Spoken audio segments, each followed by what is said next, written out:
So, have you had an experience of an unknown nature that you are able to share with us? I've had many. Not Uh, the most recent, probably. oh, the most recent. The most recent I couldn't talk about. It's shocking. Some of Okay. it I can't talk about. I will only just say this. People think that the experiences with UFOs involve aliens, and sometimes they involve humans that are not of this time frame. And that's the shocker. That's the kicker with extraterrestrial contact, because it all moves in subconscious, non-local time. And that's the kicker with it. But I really, that area we won't go into. But basically, I think one of the most ones that did spring to mind, Sharon, when reading what you said, was a few years ago, hearing the voice of what appeared to be a US airman in non-locality out there in the great big ether, as if he'd been abducted, captured, or was in another universe and was trapped in it. And that is the one over the years that has stayed with me, that has deeply shocked me. And my God, I've seen some things. I mean, I've come face to face with the very darkness that overlooks this world, which is one hell of a story. But even that's the one that stood out in all the years, Sharon. That is definitely the one that really stood out. The other one, of course, was the darkness that rules this world. It's this world, as some ETs will say, is run by a form of life. They would say Alec Newwalder was abducted in New Zealand. His book Coevolution, and the aliens clearly stating that this world is ruled by a very dark form of life that should be respected. And in the course of my experiences, I came face to face with that, which was absolutely shocking. It was shocking at many levels, including the fact that I felt pity for it. And it's biblical. It's biblical. He's a famous biblical character, and that's all we can say on that. But it's kind of like that was a shocker as well. Those two, I think, single incidents, and of course, coming face to face with the ETs behind the UFOs. But those are the ones that really stand out in 40 years of dealing with this. Definitely so. Yeah. Yep. The air pilot, was that more? It triggered your empathy. Do you think you felt? Yeah. Yeah. There was excuse me. There was somebody out there who was lost, and equally, there was somebody out there. Yeah, there was somebody out there who was lost. There was something happened this week actually that was very, very distressing. That involved my mother of all things, and that was quite distressing. But that's all part of the brutality of the mind control that goes on, because humanity is oppressed, it's controlled, and I've no idea why. So I think the one that springs to mind during your question is the airman one. That happened a few years ago, and that was quite a shocker. So we'll go with that one, I think. None of it is comfortable to talk about, and as I say, some of it can't. These are what you're touching on with me, Sharon, is the deeply shocking experiences that I don't really talk about because they are distressing. In the course of my experiences in dealing with ETs, and I have no doubt in this world there'll be other people out there who have come across this as much as I have. I don't think I'm a singular guy. I don't think I'm the only one who may have come across this in the course of having contact experiences with ETs across subconscious non-locality environment, which is where it's at with the ETs. For example, the Pentagon have something called AATIP, the Advanced Aeronautical Threat Identification Program. 32 sub-projects in that, 32 of them. That's a lot of projects. A lot of projects, but the one to do with quantum entanglement and non-locality is classified, which it would be, because that's where it's all at. That's where it all happens, and they classified it, Sharon. Yeah. Do you know what I've got running currently on either side of the PC here? I've got two Spooky 2s. Have you heard of the Spooky 2? Oh, really? Have you got them running? Yeah, I've got one over there, one there. And has it come up with anything? I use them for healing and to combat Wi-Fi and things like that. Right. And Right. they're currently running the detox. One's running detox, and the other one's on. What's the other one on? Oh, I think that it's doing the house at the moment, because you can. That one's doing the environmental suite of the house. So Yeah, I have them. I've had them for the last 3 years, and it's makes a huge difference, especially if you Right. work on PCs. And I've noticed things have quietened down, and I don't get hacked. For a while there, I was turning PCs over every year. It was ridiculous, and it was very expensive. And since I've got the spookies in place, and my magnom what is it called, a magnometer, magnet, I can't, electromagnometer, that's or whatever. All of that's made things so much easier for me. That's So good, isn't it?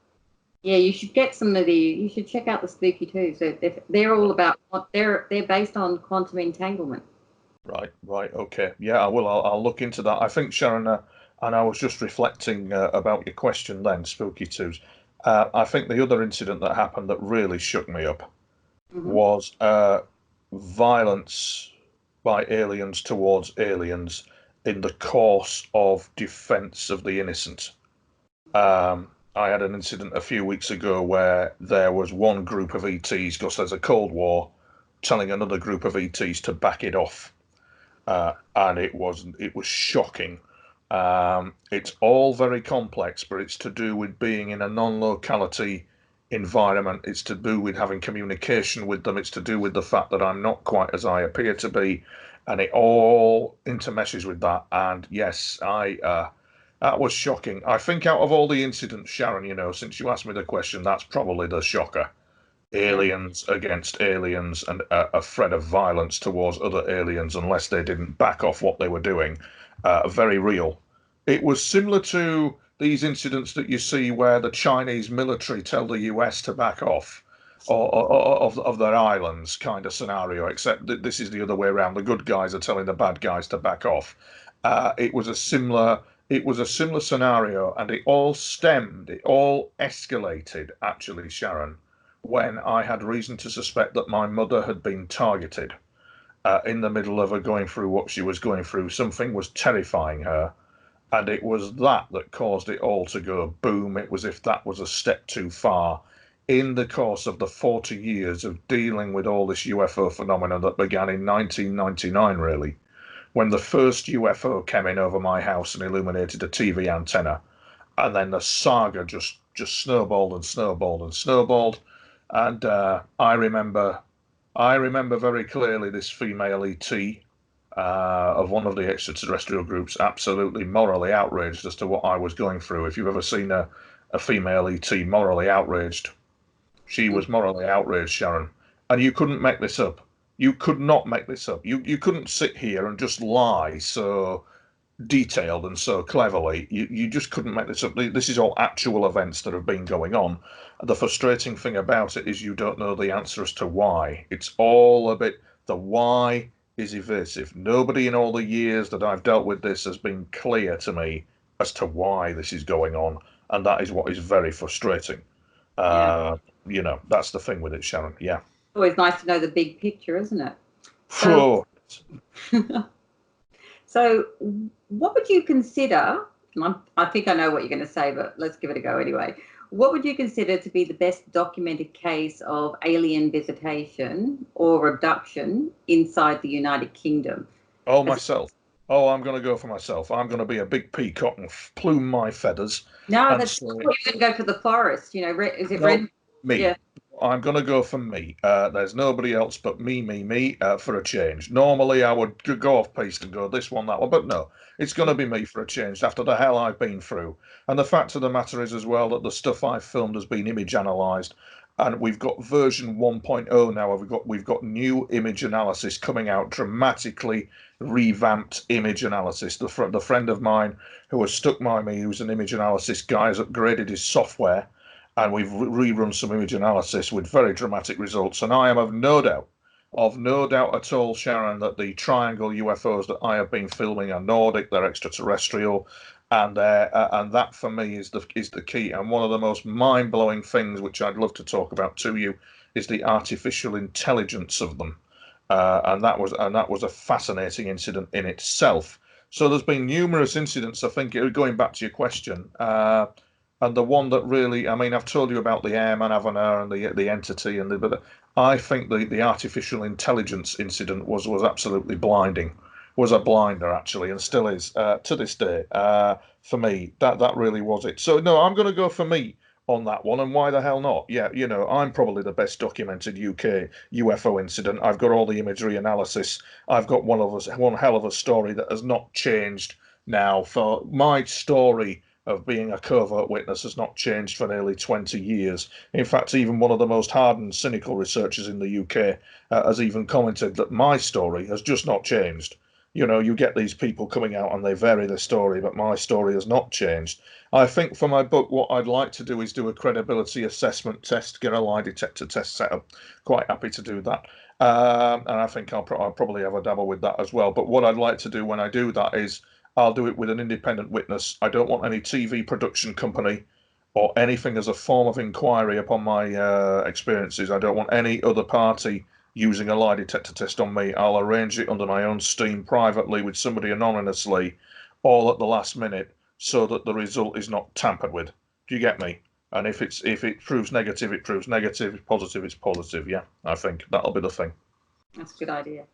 So, do you believe that well, I think you do, that there's more than one alien race visiting or living on Earth? There is more than one. I mean, for example, at the moment, we've got an extraterrestrial group coming out of our oceans who actually are from another universe. So they're from another parallel dimension universe, but they use our oceans as a base.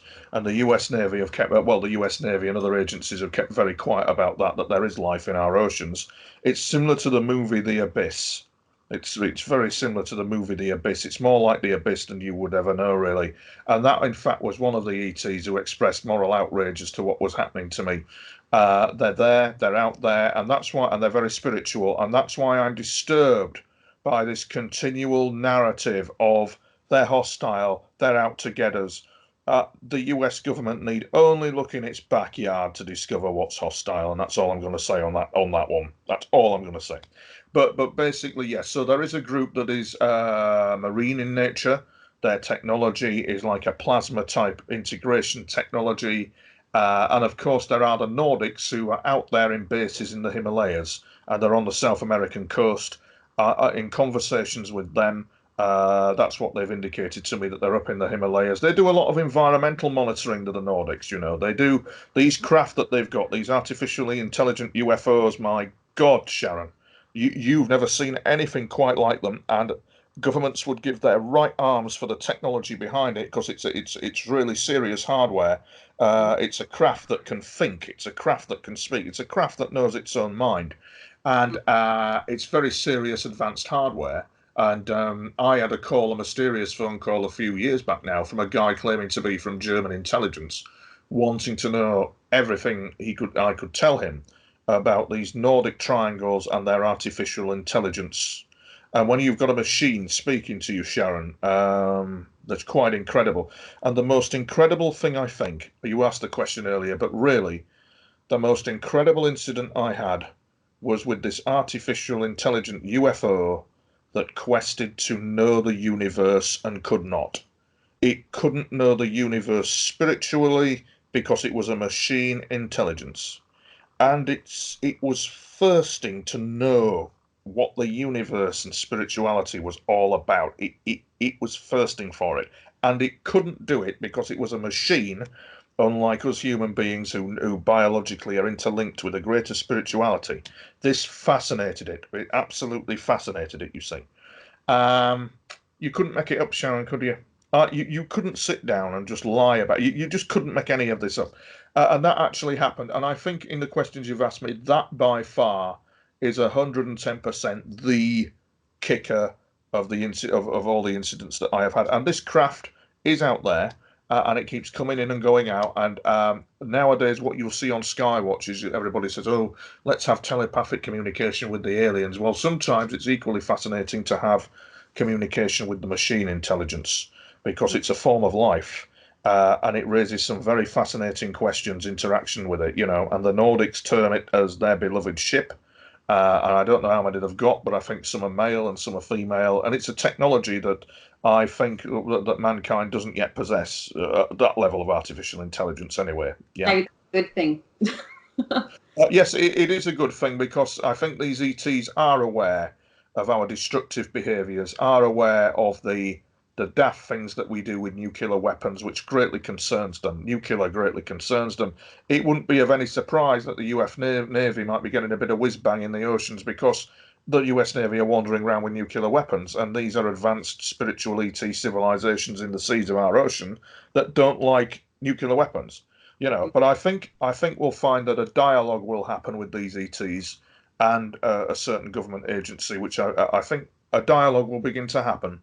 I think our military, for example, here in the UK, is being signalled at. Our military in the UK is not a big military, but it's very smart. They're very smart, and I think that they're being signalled to most definitely by these ETs. Definitely so. Yeah, I do. And one hopes that a dialogue can come up from that, separate to this ridiculous narrative in the media that they're invading us and they're a threat. If they were invading, Sharon, you'd know about it. And in terms of alien invasion, we already have been invaded, frankly. And the fact of the matter is, you don't go down the street with your laser beams. You occupy the subconscious non-locality environment. Do you get me? If you're an invading alien force, you control from there. You see, and that's where it comes from. That's where probably the theatre of war is with them at the moment. The threat is, But there you go. This is based on 40 years of dealing with all this. And it's been one hell of a roller coaster ride. I've been starting to think something like this is going on in the States with Trump at the moment. He's obviously being influenced by, I'm hoping, the good ones. Because there seems to be a lot of, like, the whole draining the swamp. There's a lot of questions, I think, around that and the involvement. Draining the swamp, Sharon. Human beings have not got the capacity to drain the swamp I have witnessed. This is very complex. It's very advanced hybrid stuff. That's why these ETs, for example, if you were to look at it militarily, any military trying to drain a swamp would need specialist support. If you're talking about draining a swamp, the thing is, from a paranormal warfare point of view, Boris Yeltsin and a few other Russian leaders had psychic protection in place by the paranormal warfare units. The President of the United States, when he sleeps, the mind has no firewall. So you don't know, in terms of world leaders, you actually don't know what is influencing them to make decisions behind the scenes, and so in a way you've got these advanced ETs who are actually defenders of the innocent, in a way, defenders of humanity. They know, they do know, and I think that's where the war is. I think that's where the threat is. I think that they know that this is going on and humanity is manipulated. Because I don't think there are certain forces out there that I don't think want a peaceful world, Sharon. That's the thing. It goes on. It's the same cycle again and again. So yeah. A lot of UFO followers believe that not all alien races come from other worlds, but do in fact jump between our dimension and their own. I think we've already had a little bit of an inkling of that from what you said earlier. So what is your take on this, and which alien races do you believe this pertains to? Do you know, is there a particular, you were talking about the spiritual abyss-like being? Yeah. So you've got one group, for example, that I've witnessed that's maritime, but from another dimension, which is mind-boggling, similar to the abyss, but from another dimension. And they use that in their dimension, the oceans of their world are slightly similar to the oceans they're using on Earth, it would appear. So they tell me. You've also got possibly, let me think now, you've got the other ones, for example, that Alec Newwold interfaced with, that I think I may have witnessed, but I'm not too sure. But they're like on a reverse dimension to us. They're like on a matter vibrates at a certain frequency, and they're kind of like vibrating on a reverse frequency of that, making them being on another dimension. And they commented to Alec Newwold that we have a reverse side to us, not just a spiritual side, but like a reverse physical body. And that is true, actually. And I can't even put it into words as to what that is, but it's true, it appears, from what I've witnessed over 40 years. And from what I've witnessed in those 40 years, that reverse side that these ETs speak of, a lot of people are traumatized that reverse side of them is somehow traumatized in some way. It's very, very complex. But it appears that these ETs, who were also from another dimension that spoke to Alec Newald, hinted at that. I mean, Alec, for example, he had what appears to be the people from the Royal Institute of International Affairs turn up at his premises, and what appears to be the Australian Defence Research turn up at his premises, so he claims, and they wanted to take his car because, and I don't think Alex got no investment in lying. They wanted to take his car because it had been subjected to high electrical voltage and yada yada, and could they take his car, and he refused. So he got into a bit of bother with all that because the car had obviously been on the reverse side of this dimension, and that kind of like was a very strange thing to happen. So Alec has had his work cut out in dealing with this, and these beings indicated that they were kind of like, if we're a three dimension, they were kind of like borderline between our two dimensions, and that our military actually knew this. And oddly enough, their craft are triangle as well. Their craft are like a triangle shape. So that they're kind of like they're the dimensional ones, and of course the Nordics are from Andromeda. They identify themselves to me as being from Andromeda, and that's a story in itself. That really is quite a comical story at times, and Arcturus, of course. But the dimensional ones, yeah, I've definitely had an interaction with something that indicated it was from another world, but yet from another ocean, which was fascinating. Absolutely amazing, Sharon. Can I? Something happened to me a few years ago, which no one's ever been able to explain, but you might be the first person that can actually do this. I was driving, and I was at the bottom of a hill, and I was driving up, and as I went over the hump of the hill, on the other side there was an accident, and I had to move into the other lane, and it was I almost hit a car to do that. And then suddenly I was back at the bottom of the hill. And I then started going up, and I moved to the other lane automatically straight away.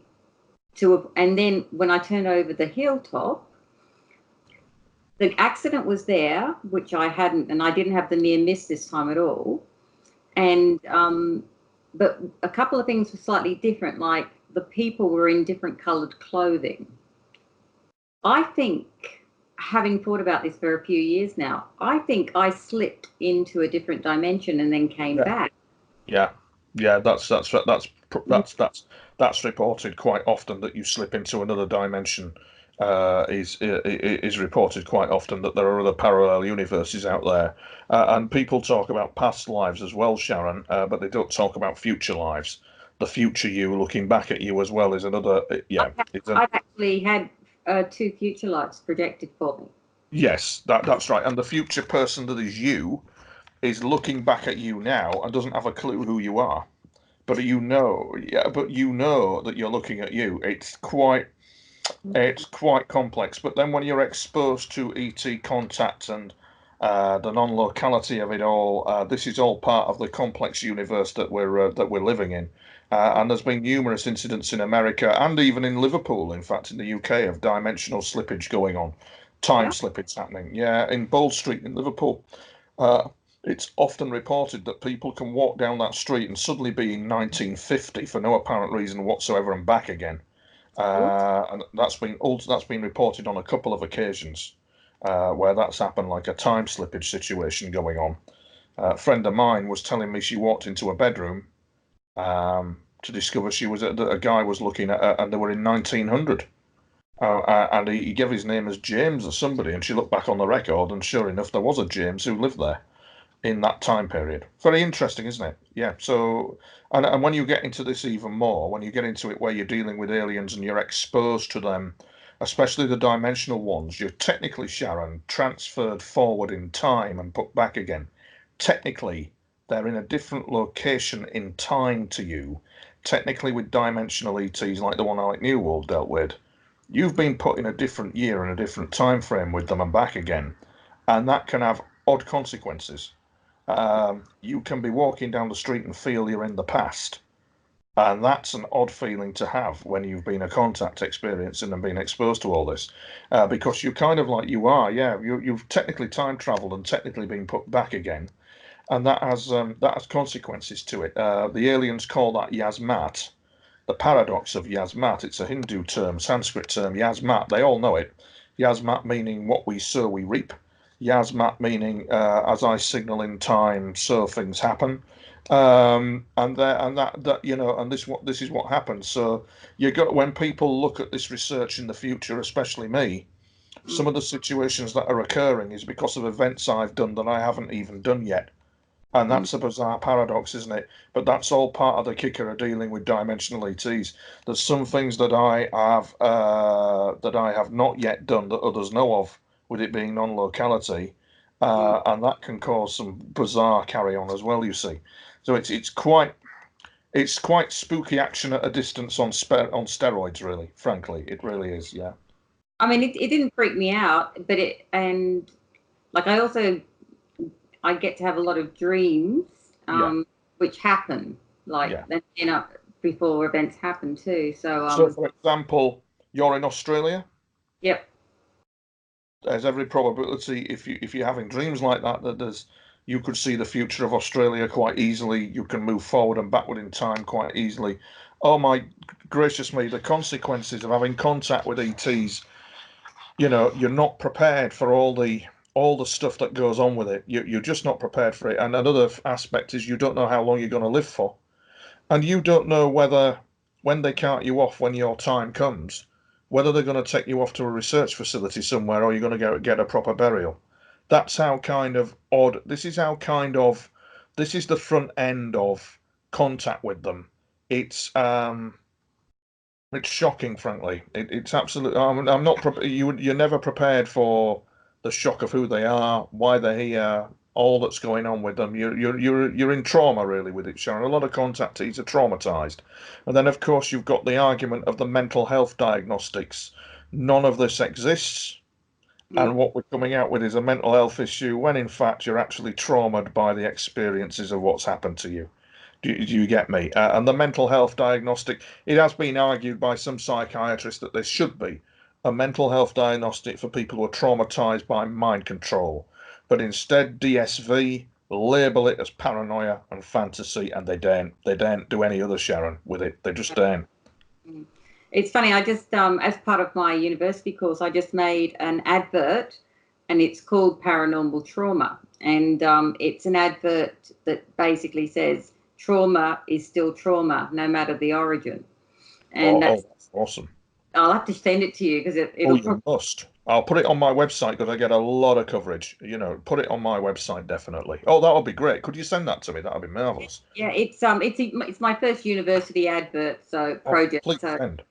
But I'll send it through to you. But yeah, I actually I spent 6 weeks just working on the concept, and that was the concept I came up with because it was something that affects all of us, but it's laughed at. It's not taken seriously, and I thought that was really spot on. So I'll send it through to you. I'd like to do a proper version of it when I finish my degree in and like really do a better job. I'm still learning, but I'll send it through. So, despite the numerous claims of alien visitations and abductions that we read about, a convincing photo of an alien visitor has yet to be produced. Do you know from your own research if there are any photos of aliens in existence that have been proven to be 100% genuine? Not the stuff that we see. Question, Sharon. No, I don't actually. Apart from the one in Wales, but they said that was a hoax where they had that big spaceman behind a little girl. I don't actually know of any where they've taken one, and I have so often said in the course of my experiences, for example with the Nordics, that it would be very nice for him, the guy who I've actually seen, who's a Nordic male kind of alien, to walk in here, sit on this sofa, and let me take a photo of him. And honest to God, I'd like to take a photo. I'd like them to appear, and I'd like to take a selfie with them, just to prove that it can be done. They're more than capable of doing that. My God, they're only up in the Himalayas. That they're there. They're on Earth. They're here, and I would like to do that. I've even asked if they could leave any artifact behind, and they've indicated to me there's a security issue around them leaving anything. They've told me. I mean, I don't know what that issue is, but I really would like him to walk in here. the guy who's saved my bacon on a couple of occasions, and take a selfie with him. I would like that to happen, and that's not a fantasy either. I'd just like that to happen. Then I can say, yeah, this is them. We've definitely got the UFOs coming in. I'm definitely waiting for one to come in over the Marine Lake. I know they're coming in, but I don't know when, and I'll film that. But I really would like to take a selfie with one of them, most definitely. Hell, I'm the guy who's coming out with all this. Where the hell are they? Do you know what I'm saying, Sharon? I mean, why aren't they taking a selfie with me? And it's quite a logical thing to ask them. If I'm having this interaction with them, then we need a selfie from them. A posed photo with one of them would be tremendous. And the uproar that would cause and the level of ack fire of debunking would be incredible, because no one dare admit that they're out there and that they're real and we're not alone in the air, in the universe. Nobody dare admit that at all. In fact, they'd sooner nuke each other than admit this. They'd sooner have a world war than admit all this is going on, you know. And I don't think it's plain sailing, even if we did meet them. I don't think it would be plain sailing, Sharon, because some extraterrestrial groups look like us. They look very human. Walk down the street, you'd miss them, kind of. You wouldn't notice. They're not like little grey men, not like that in real life at all. You know, the universe is teeming with life, and we're being lied to about that, most definitely, for some nefarious reasons. It's not just that they're a threat. And all this narrative that's being played, there's an ulterior motive behind all that that's very shocking, frankly. It's my first contact was with Grace, and they Yeah. were slightly shorter than me. I'm only 5'2", so they're about 4.5, I'd say. So, and the second one was with, like, I think it was a hybrid. It was kind of a human mantis kind of looking insect kind of weird thing. It was, so yeah, I haven't met any Nordic or anyone that looks like us yet. So I have had some strange conversations in shopping centres with people that just disappear though. So maybe they're them. I don't know. Yes, that could be a distinct possibility. They're very kind of what's the word I'm looking for? I think they're very wary of the environment that they're in. Yeah, that can happen, Sharon, with them. I'm just trying to think now. I've lost my thread of thought, but I was just trying to think. You came up with you made a very valid point about something. It's gone. Sorry, but yeah. So you got. I mean, with all this constant kind of stuff to do with it being with ETs at the sharp end, you are affected by it. You have short-term memory loss. You can have cognitive function problems. You're battered by something that's quite brutal, and there's no there's no rest time. Yeah, that was it. The Greys and the Nordics and all that kind of thing. That appears to be where the Cold War action is. There appears to be those type of aliens versus the humanoid-looking aliens. And the humanoid-looking aliens appear to have judiciary. So they appear to have the Nordics have a whole command structure. They have a judiciary followed by exploration command, like a special operations command, and then they have something that they talk about quite often, which is defense command. And the Nordics, it appears, have women playing a key role in their civilization. They play a key role in a lot of women. The Nordic they play a key role in affairs, a bit like women on Earth, I would suggest, but less oppressed. You know, I mean, some of the Nordics women are in the military. That you know, it's like our women, very much so. And I know when I when I went into hospital, Sharon, and I had my hernia operation, I mean, my God, I'd lost my mother. I had to move to another town. I had major hernia surgery. I had an umbilical hernia that was going gangrene on me. I had a belly that was like a beer barrel, and I looked like a racehorse now, according to some people. But I remember laying in that hospital bed after the operation, and I started getting targeted.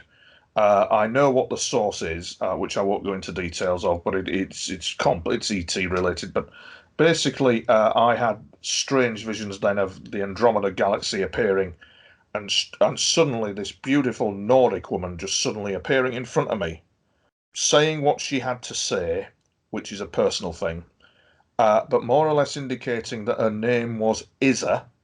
And then she came out with this incredible name that sounded Israeli Hebrew, Gardamanian, Garda something. It began with a G, but it just rolled off the tongue. And she said she was part of Defense Command. Um, and more or less saying, well, you'll be seeing more of us, and thank you very much.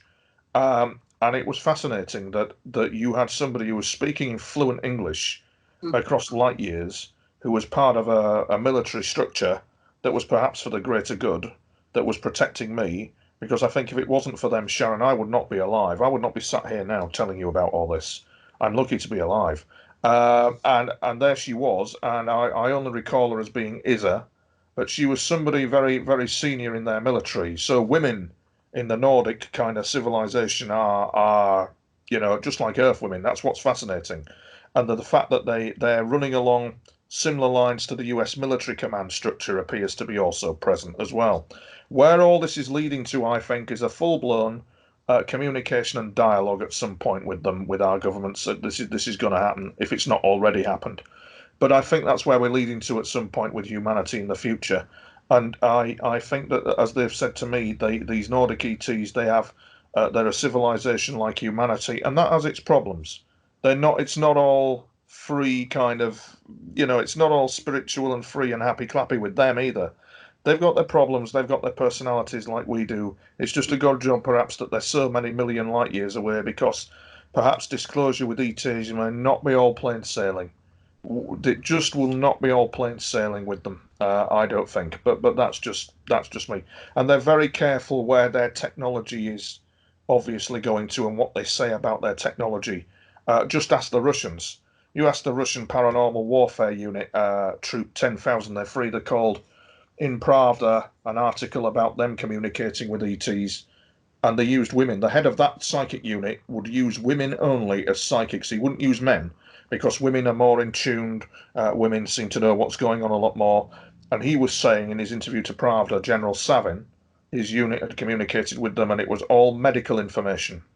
I have tried to ask that unit what the information was, but their reply was, open your heart to them, they will tell you. Single sentence reply, just open your heart to them, and they will tell you. Sharon, and that's what happened. It's quite incredible, isn't it? Quite incredible, and I'm very tired, man, because of it, though, and I'm tired out with it all, frankly. Losing my mother, going through what I've been through, and still the experience is just thunder on. There's no stopping it. So I'm writing a book now with it as well, which is going to be probably hugely controversial, but I am writing a book about what they did to me in pursuit of the silence, in pursuit of covering all this up. It's very nefarious. There is a cover up in place. Oh yeah, definitely. Definitely.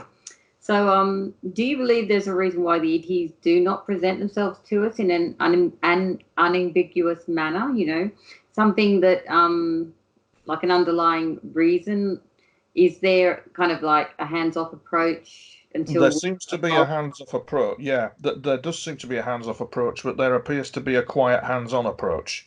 For example, these Nordic ETs with their craft, which are very advanced, are excellent at measuring things, it would appear. It's second their technology for measuring stuff. These craft, what they can sense and measure, is quite incredible, it would appear. And for some reason, these Nordics with their craft are floating around measuring environmental issues. The Earth is closely environmentally monitored by them, which it probably would be if you've got bases here and you might have hybrid integration with children going on for some reason into the human race. You could have children walking down the street that might not be as they appear to be.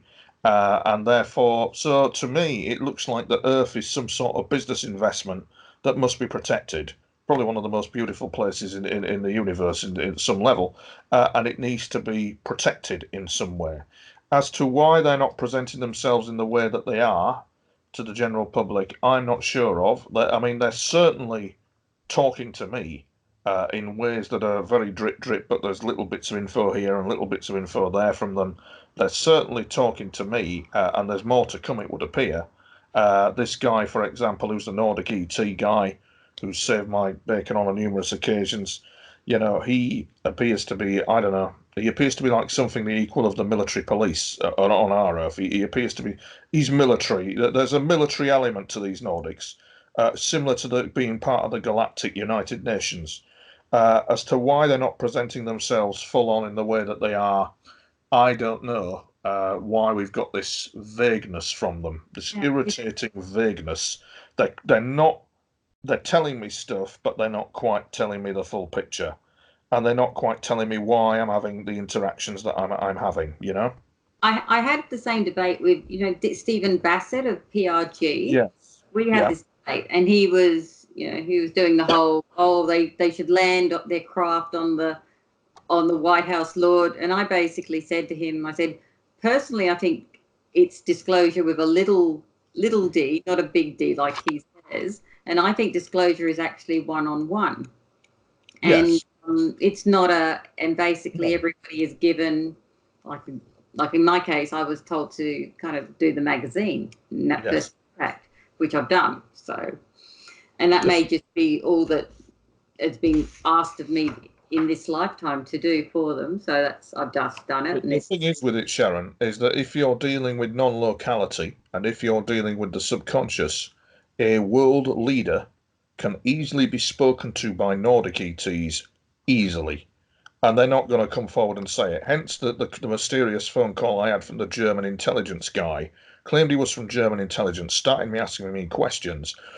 I am of the suspicion that the government of Germany may have had some sort of communication with them because of the way he was going on down the phone at me. But there again, could be a complete hoax for all I know. But I just got that impression from him that something deep may have gone on, that perhaps their prime minister or one of their senior staff may have had contact with them in non-locality, in subconscious non-local. So in Dreamscape, when a world leader sleeps from Putin to Trump or whatever, there's a distinct possibility that they may have been spoken to by them.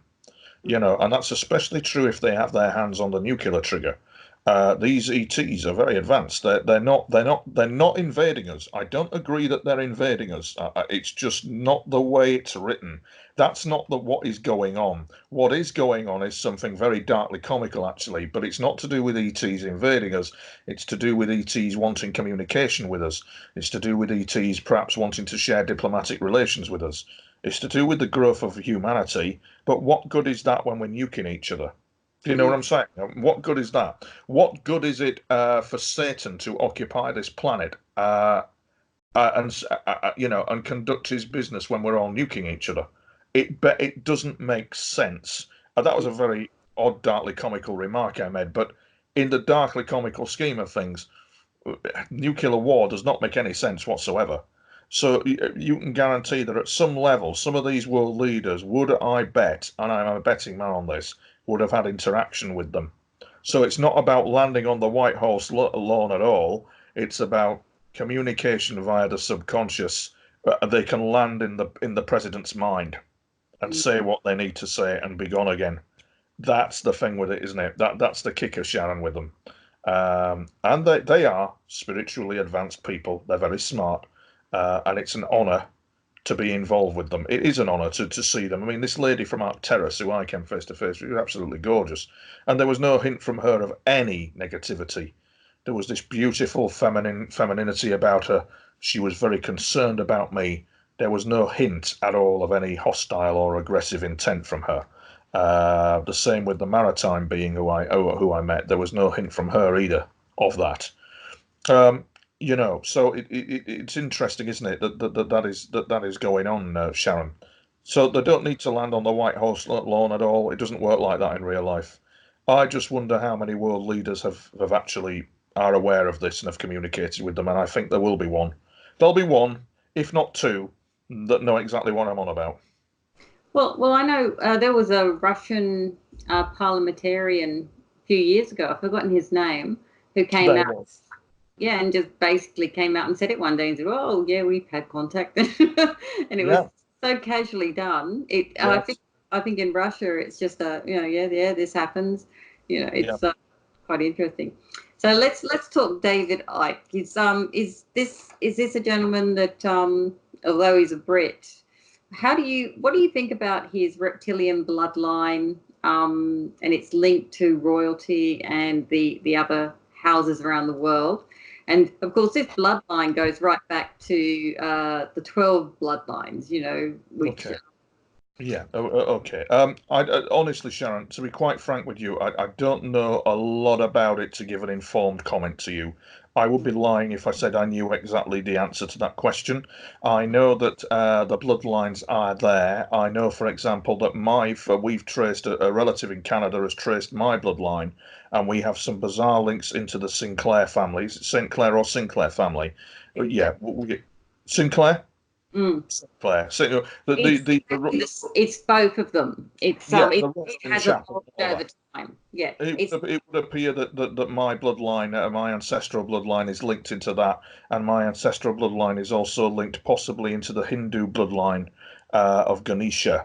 The Ganesha bloodline is actually a true bloodline. The Ganesha family, or what's linked to that, and I don't know how the hell I found this out. They're all very high up in India in the medical profession, but that's a true bloodline as well. So these bloodlines that go on are kind of like Hindu godlike messianic hidden bloodlines. Everybody talks of the satanic bloodlines, and they're real as well. But that appears to be where my bloodlines are. As for the reptilians, as for the royal family, ain't got a clue, Sharon. Sorry, not a clue in it. It's just some area that I haven't looked at. I mean, I'm a big fan of the royal family. I'm a big fan of Prince Harry. I don't think he's a reptilian at all. In fact, I would suggest that members of the royal family, like the Duke of Sussex, Duke of Cambridge, are susceptible to contact with ETs via non-locality. They definitely are. And I would suggest that back in the days of the early days of royalty and the human race, the royal families back then had a kinship to humanity to serve them, to protect them. Actually, if we look back in ancient Norse mythology, it was quite present. But I would suggest that maybe members of the royal family are probably very clued up on aliens and ETs. The Duke of Edinburgh, for example, is very big on the ET subject, as is Prince Charles. But I would suspect, with them being as they are, and the concepts that I've just talked of these aliens being able to communicate via subconscious, there's a possibility, perhaps, that a member of the royal family may be fully aware of what this is all about, and the UFO phenomenon. Most definitely. And as I say, I'm a big fan of Prince Harry. Are they reptiles, Lovey? I don't know. And oddly enough, the German intel guy, when he was on the phone to me, he started asking questions about that. Do I think the royal family are reptiles? Do I think that this? Do I think that that? Honestly, I've been asked this question on numerous occasions. And all I say is, I'm not anti-royalist. I'm a big fan of Prince Harry, and I definitely think that members of the royal family are aware of the ET visitation that's going on Earth at the moment. In their position, they'd be daft not to. Personally, I've never seen a reptilian, so I couldn't tell you if they exist or don't exist. No, I haven't, love. I've not seen one either, and I've seen a lot in my time, but reptilians is something I've not seen. So, if you had the choice, which out of any alien race that you've researched or you've come across yourself to meet in the flesh, which one would you pick and why? Well, I still want to meet the Nordic guy who has, for the constantly over since 2014, on and off appeared, on and off spoken to me, on and off kept an eye on me. He's the guy I want to meet. He's the guy I'd like to take a selfie with. He's the guy who, the standing joke, as I understand it with him, and this I find hilarious, is he's very handsome looking. He's blonde, blue-eyed, he's a very handsome looking chap. This is quite a bizarre thing to say, but it appears that's what they're all saying because they have quite a humour about them. Now, I've seen him on a couple of occasions. I've spoken to him, and I'd really like to take a selfie with him. That's the guy who I'd like to meet. I just want to know a bit more about him, who he is, all that kind of thing. Nordics very closely mirror human civilization, except their technology is about 700 to 800 years ahead of ours, and they have a spiritual understanding like we do. In fact, they have cathedrals and places of worship like we do. They're quite an advanced civilization, but that's the guy who I would like to meet. And I would like to meet the woman as well who came to me in the hospital called Isa. I know she's out there. I'm deeply intrigued as to who she is. I believe that there's far more has gone on between me and her than what they're letting on, because there's screen memories where part of your mind cannot remember what's going on. And maybe that might be a good thing, Sharon, because you could be driven mad by it all. And you easily can be driven to the edge of insanity with all this, quite easily. But there you go. That's what I feel. That's who I'd like to meet. And I hope, daft as it may seem, to take a selfie. I do. I want to take a selfie of this guy who I've seen over the years. I don't know whether that'll happen, Sharon. I really don't, but it's comical. That would make a good book cover. Well, it would, wouldn't it? And the thing is that all types of loony shit happens to me, and that could be, in the grand scheme of things, not as daft as it would seem in all that's happened to me. To have If, him say hello, you know who I am, you know. yeah, if you do get the situation, you've got to do bunny ears. I'm sorry, you've got to do it. Or I would just add a whole new level to the It would, picture. wouldn't it? Yeah, yeah. I mean, it could. Yeah, I agree with you, Sean. I could walk down the street, and he or she could appear, and say who they are, and I would know because of the nature of things that they may say to me. So a lot of people talk about contact with ETs and have contact with this, that, and the other, but there's certain things like code words, like I can't put it into words, but there's certain things they would say that would give me an indication that they are who they are. If you get me drift, it's quite interesting. But so it could happen, you know, it really could happen. Alien contact is far bigger. It's comical. There is alien contact going on, and the cover up of it is quite comical now to see. It's getting farcical, frankly, to see all this going on, in my opinion. But there you go. No, I agree. Something's definitely slipping away. So, do you have any regrets, personal or professional, in regards to ufology research, or are you just gung ho and this is it, this is the mission, I'm on it? Regrets. There is a regret that I cannot talk about. There is a regret that kind of like goes along the line of Sharon. You can have all these experiences of UFO contact, spectacular sagas of meeting aliens, but if you forget spiritual principles, spirituality, protecting the innocent, and being of the greater good to others, you will be in trouble. Mentally, spiritually, you will be in trouble with it. Of that, there is no doubt, and that forms part of the regret that I have.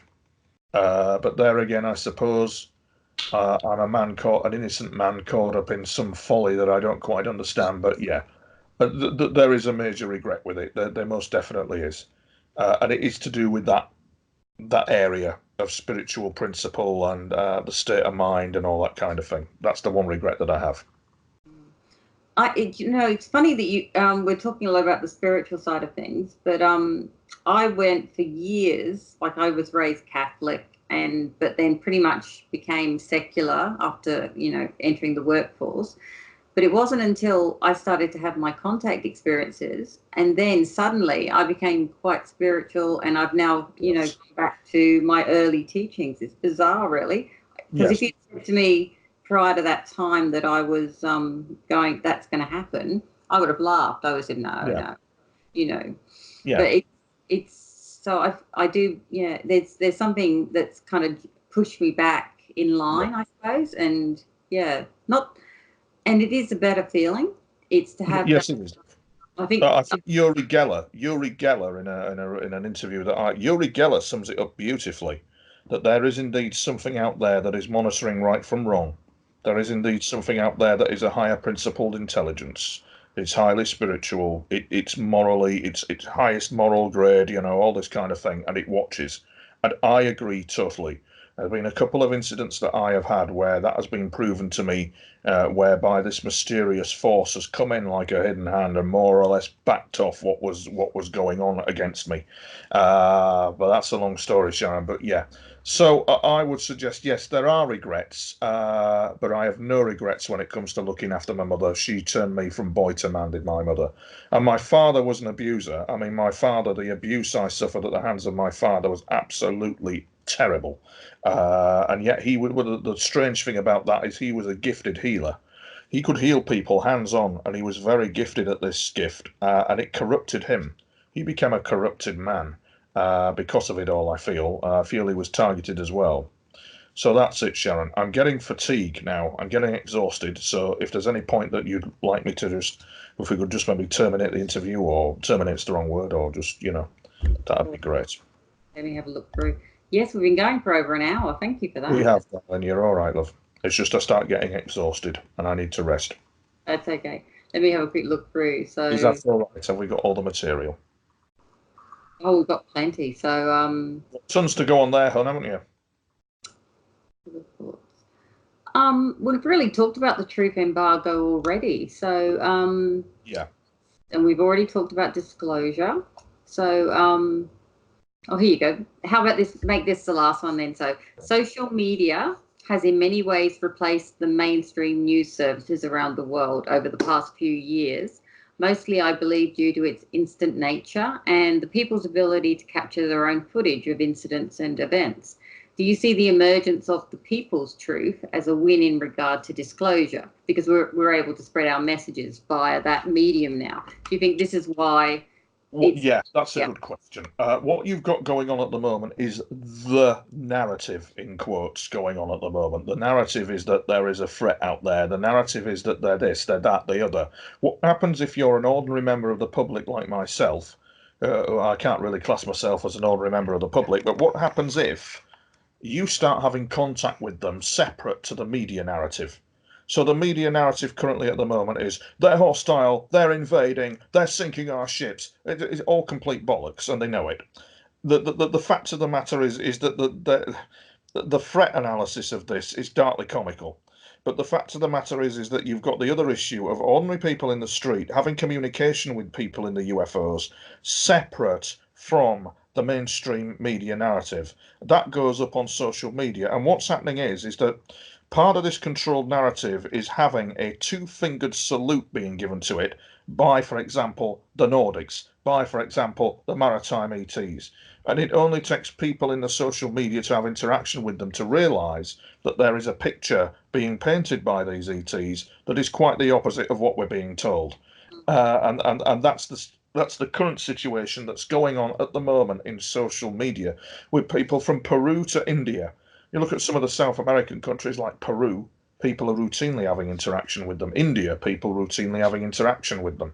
The Indian government, for example, is one of it fully understands what's going on with the UFO phenomena. Everybody talks about America and the UFO cover up there, but actually the Indian government under Indira Gandhi and their research is absolutely second to none. They know, and they know how to communicate with them. And in the Ladakh region of India, the Indian Air Force doesn't go into that region because they're based there. They're based in that region, and there's a possibility that the Indian government may have a liaison with them.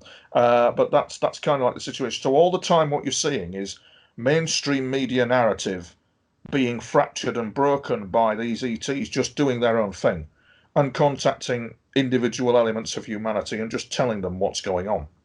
And that's a good thing because the cover up is nefarious, has its tentacles in World War II, and is not good for mankind. It just isn't good for mankind to have this cover up in place because it's nefarious, and there is a risk of nuclear war, a very real risk of nuclear exchange among the superpowers, and that would be devastating, absolutely devastating. And that's where it's at the moment, Sharon. Well, look, Tony, thank you very much for this.